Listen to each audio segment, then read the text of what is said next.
Okay, I'm at the budgie cage. Right, it's getting a little bit hot. I'm going to have to put them inside.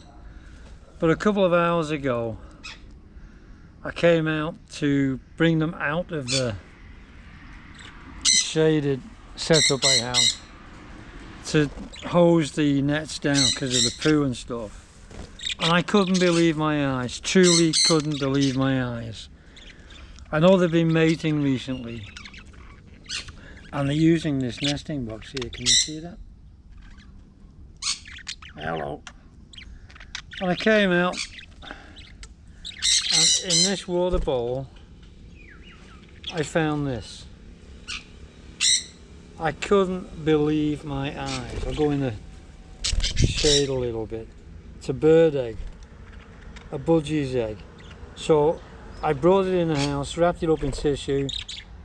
I brought it out to do the vlog now, and I'm going to take it back indoors.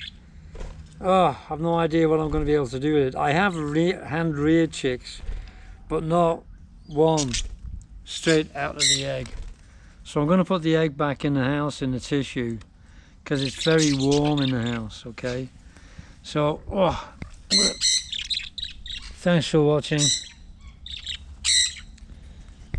Okay, yeah, I'm having a bum day again, okay?